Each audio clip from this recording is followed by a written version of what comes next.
Assalamualaikum warahmatullahi wabarakatuh. Perkenalkan, nama saya Lintas Sekirana dari kelompok 75.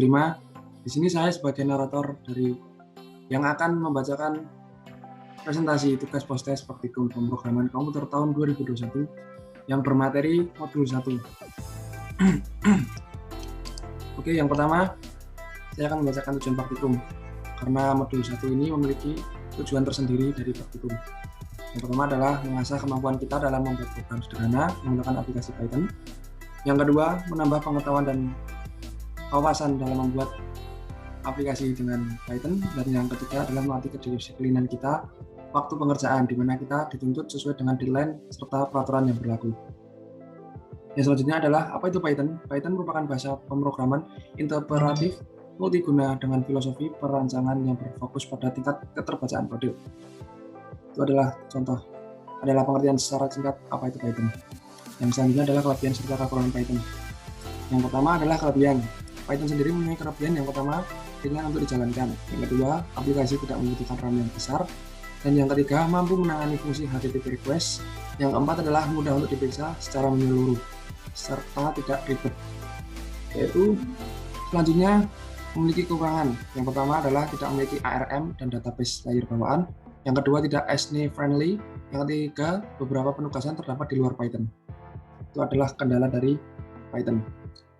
Yang selanjutnya adalah, apa itu algoritma?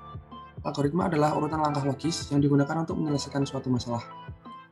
Itu adalah pengertian secara singkat dari algoritma. Lalu selanjutnya, apa itu flowchart? Pengertian flowchart sendiri adalah bentuk gambar atau diagram yang mempunyai aliran satu atau dua arah secara sekuensial. Biasanya flowchart digunakan untuk mempresentasikan maupun mendesain program.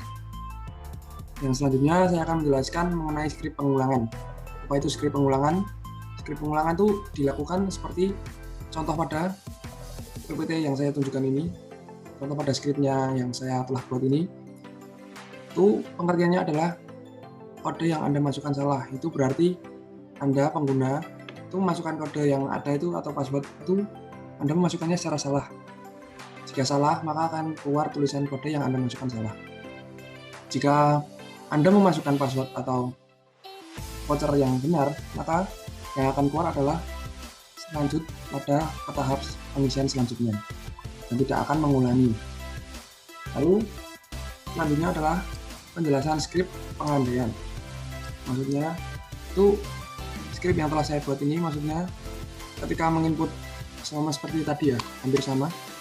Mungkin seperti Anda memiliki voucher atau member card, maka kode yang tertera itu ketika Anda masukkan itu, jika benar, maka voucher tersebut dapat digunakan, dan jika salah, maka voucher tersebut akan error atau gagal digunakan. Itu adalah penjelasan secara singkat skrip pengandaian. Kurang lebihnya begitu. Lalu tipe data yang digunakan apa saja? Yang pertama adalah tipe data integer. Integer digunakan untuk merujuk kepada tipe data apapun yang mempresentasikan bilangan bulat.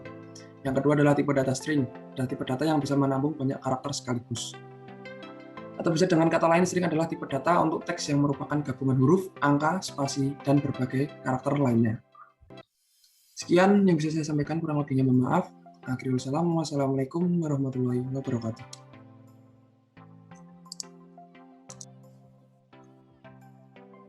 Assalamualaikum warahmatullahi wabarakatuh. Perkenalkan, nama saya Lintas Sekirana dari kelompok 75. Di sini saya sebagai narator untuk mempresentasikan tugas pretest praktikum pemrograman komputer tahun 2021 dengan materi modul 2. Oke, yang pertama-tama di sini saya akan menjelaskan tujuan praktikum.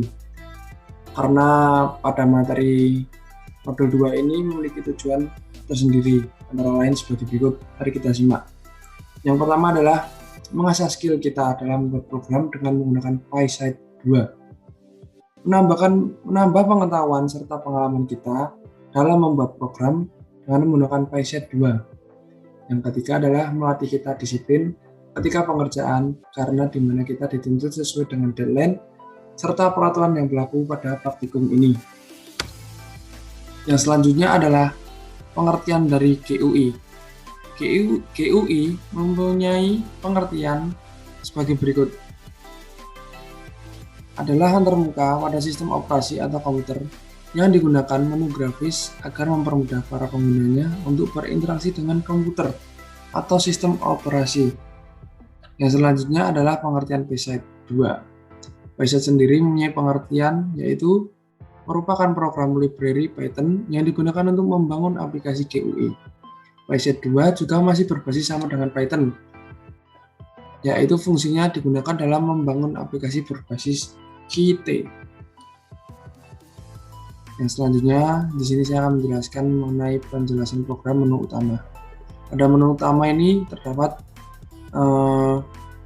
judul atau title yang bertuliskan halo dan www.rp.com. Itu adalah salah satu web dari perusahaan yang telah kami buat.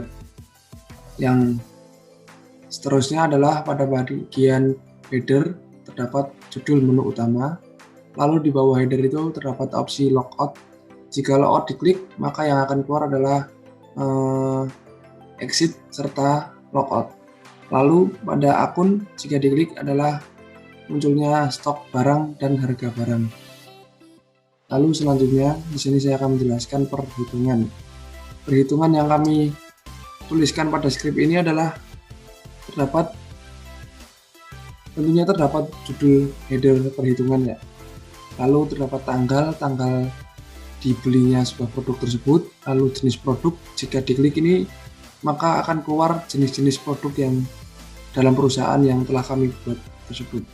Lalu harga juga dimasukkan berapa, jumlah permintaan juga dimasukkan sesuai permintaan dari pelanggan, lalu jumlah permintaannya dari pelanggan berapa, lalu pajaknya berapa, harganya berapa, pendapatan juga berapa, itu nanti akan dihitung. Jika diklik dihitung ini maka akan keluar dari pendapatan harga barang setelah pajak. Itu akan keluar secara otomatis. Jika kita klik hapus, maka semua pilihan opsi tersebut akan terhapus. Jika diklik kembali, maka yang akan terjadi adalah kembali pada menu sebelumnya. Sekian yang bisa saya jelaskan. Kurang lebihnya saya mohon maaf. Wassalamualaikum warahmatullahi wabarakatuh. Terima kasih. Perkenalkan, nama saya Ridho Pambudi. Di sini saya akan menjelaskan modul 3, yaitu web statis dengan Django. Tujuan dari praktikum ini adalah yang pertama, mampu memahami sintaks-sintaks yang digunakan pada HTML dan CSS. 2. Mampu memahami penggunaan dan pengoperasian Django. 3. Mampu membuat tampilan web statis sederhana menggunakan HTML dan CSS melalui Django. Dan yang terakhir, atau yang keempat, mampu mengembangkan tampilan web statis dengan HTML dan CSS. Di sini saya akan menjelaskan bagaimana cara membuat project dan juga app. Pertama, kita masuk ke CMD. Kemudian kita masuk ke directory C dan kita ketik Django strip admin start project. Kemudian kita tuliskan nama project yang akan kita buat. Misal di sini saya menamai project saya modul 3. Kemudian kita enter. Oke, di sini kita lihat bahwa project yang baru saja kita buat telah berhasil atau telah muncul. Untuk memastikannya kita cek terlebih dahulu di file. Dan modul 3 yang baru saja kita buat telah muncul. Selanjutnya saya akan menjelaskan bagaimana cara membuat app. Pertama-tama kita masuk ke menu CMD lagi. Kita masuk ke project yang tadi kita buat, yaitu modul 3. Selanjutnya kita ketik Python manage.py start app. Kemudian kita tuliskan nama aplikasi atau app yang kita buat. Misal di sini saya akan menamai app saya About. Kemudian kita enter. Di sini app About yang baru saja kita buat telah berhasil. Untuk memastikannya kita cek di file. Kemudian pilih modul 3. Nah, di sini app yang baru saja kita buat telah muncul. Itu artinya kita telah berhasil membuat app dan juga project. Di sini saya akan menjelaskan bagaimana cara membuat template HTML dan CSS pada project dan app. Pertama saya akan menjelaskan cara membuat HTML pada project. kita bisa klik kanan pada modul 3. Kita klik New Folder, kemudian kita beri nama folder tersebut Templates. Info. Kemudian kita enter. Kemudian kita klik kanan pada templates yang baru saja kita buat. Kemudian kita pilih new file. Kemudian bisa langsung kita simpan dengan nama home.html. Kita save. Bisa kita lihat di sini kita telah berhasil membuat templates HTML pada project kita yang bernama home.html. Home.html ini berfungsi untuk menampilkan menu halaman utama pada web statis yang akan kita buat. Selanjutnya saya akan menjelaskan bagaimana cara membuat templates HTML pada halaman about atau pada apps about. Kita bisa klik kanan pada apps about. Kita pilih new folder. Kita beri nama folder tersebut templates.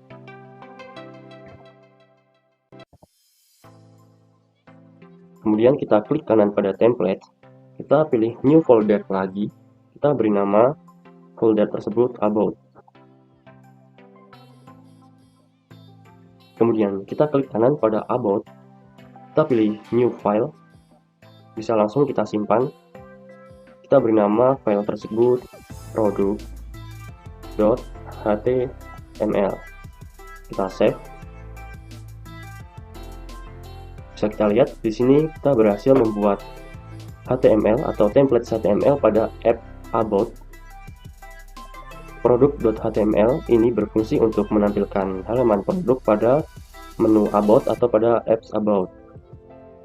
Selanjutnya saya akan menjelaskan bagaimana cara membuat template CSS pada project. Kita klik kanan pada modul 3, kemudian kita pilih new folder, kita beri nama style, enter. Kemudian kita klik kanan pada style, kemudian kita pilih new file, bisa langsung kita save. Kita beri nama tampilan.css.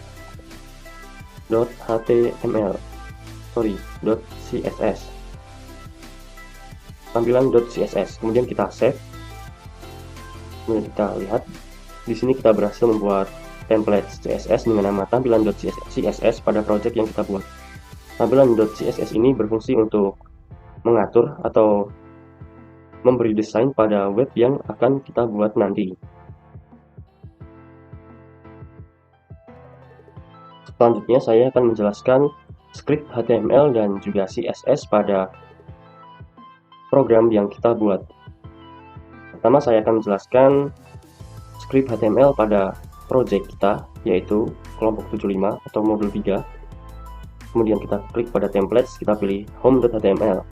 Home.html ini berfungsi untuk menampilkan halaman utama pada program kita atau pada website yang kita buat.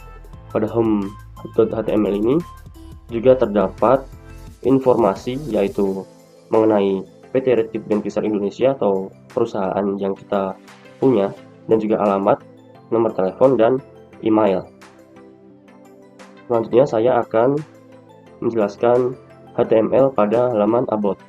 Pada halaman about ini terdapat dua buah HTML, yaitu daftar.html dan produk.html. Kita pilih daftar.html. Di sini saya akan menjelaskan tentang daftar.html. Daftar.html ini berfungsi untuk menampilkan tabel yang berisi tentang daftar barang dan juga harga barang.